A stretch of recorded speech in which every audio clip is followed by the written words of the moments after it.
our client is the head of English, Miss Exton, and we had a discussion with her to try and figure out what she wanted us to do and like our target audience and everything that she wanted us to get across to them.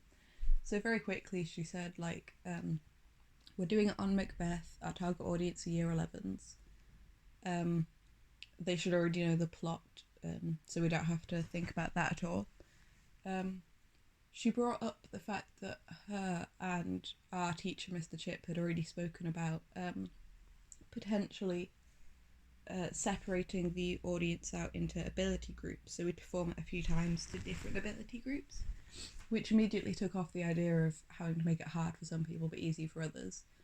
So that made it kind of a bit of a relief because of that. And then she went on to say she mainly wanted us to focus on kind of themes of the play, character developments, and that kind of things. So that was kind of roughly what she said to us at the beginning.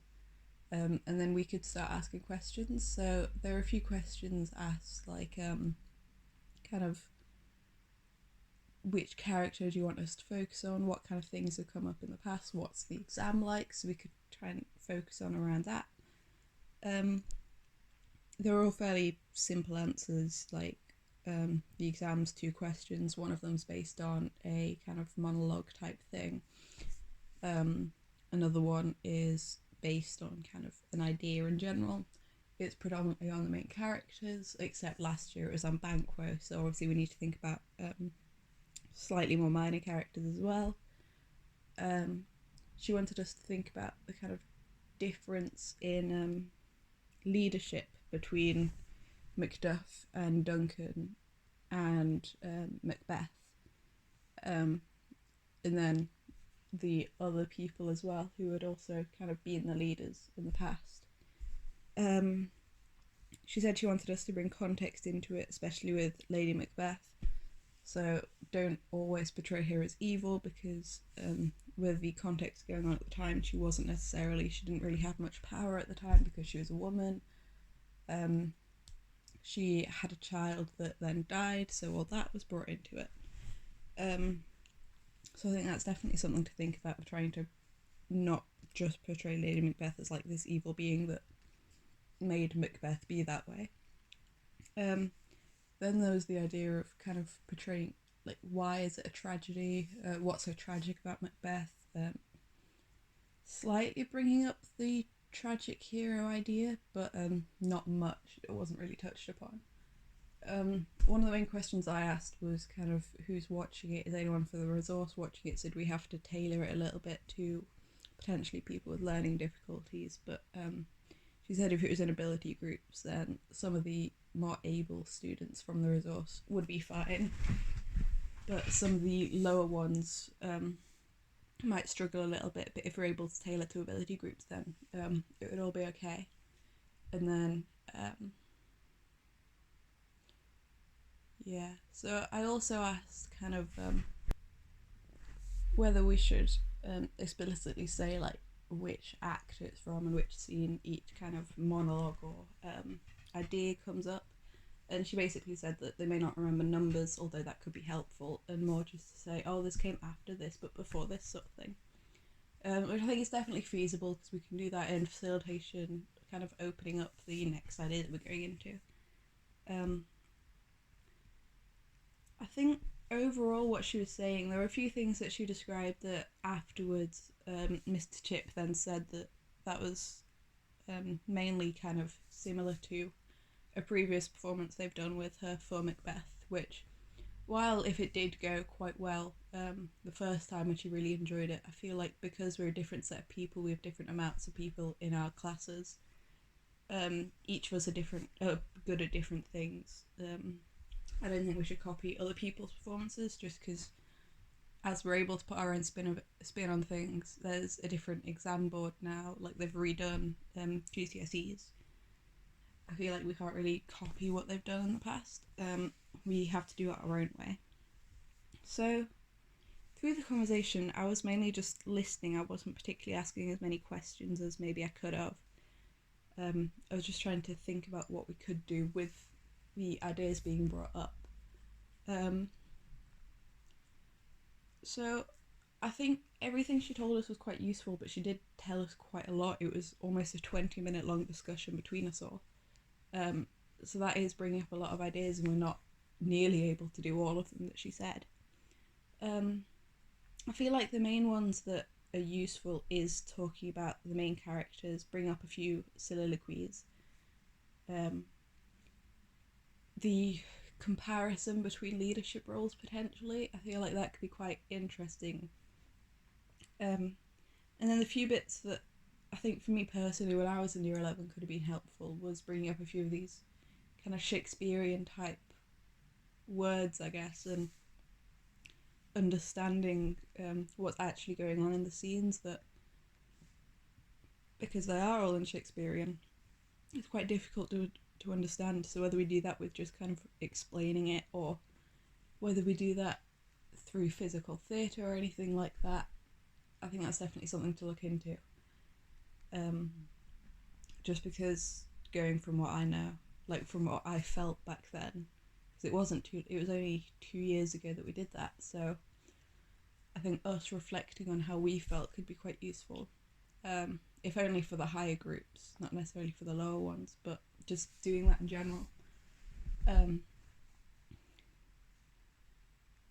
think overall the discussion was quite helpful, but I feel like she had so many ideas and we brought so many up that I think she got a bit not confused as to what was going on, but it felt like the same ideas were being brought up multiple times and people weren't necessarily listening to each other.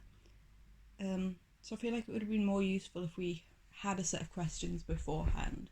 So while beforehand we did bring up the kind of things that we wanted to talk about, we didn't really have a set of questions. And a lot of the times all of us were kind of talking over each other. So having kind of like a game plan beforehand, I guess, would have been helpful, just because then we would have got all the ideas that we wanted to. Because I feel like while we have ideas, we don't fully know where to go with things. So while we know what we need to cover, we don't necessarily know how she wants us to cover it. So whether she wants us to do it super seriously and just act it all out and then explain afterwards, or whether she wants us to do it in kind of a funny way, whether she wants them to be involved or not. While a lot of the decisions are up to us as well, I feel like some of them could have been useful to have been asked to her,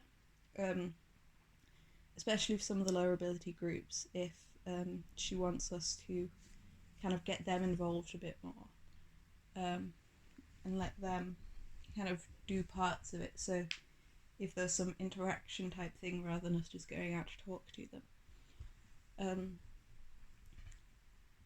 Yeah, I feel like from the interview there is so much to cover that I feel like it's quite overwhelming in a way, just because I personally don't know which thing to prioritise more than another. Like, I don't know whether she'd prefer us to focus on like Lady Macbeth or Banquo, or any of which kind of soliloquies to focus on. So I feel like that's definitely a kind of group thing that we need to sort out. But just going into it and saying, what do you think might come up in this exam? What do you think the students are focusing, kind of struggling on this year in particular, rather than just kind of general, oh, this is kind of Macbeth, and this is what it's all about, sort of thing. Context, I feel like, was a main thing that she brought up, so we definitely need to focus on that and bring that up. Whether it just be through a few like lines each time, or whether we fully focus on it or not. But I feel like a lot of them will know anyway, just because Shakespeare is such a big thing, so a lot of people will have learnt about it their entire lives. But we definitely still need to bring it up, just because it is part of the exam and they do get marks on it.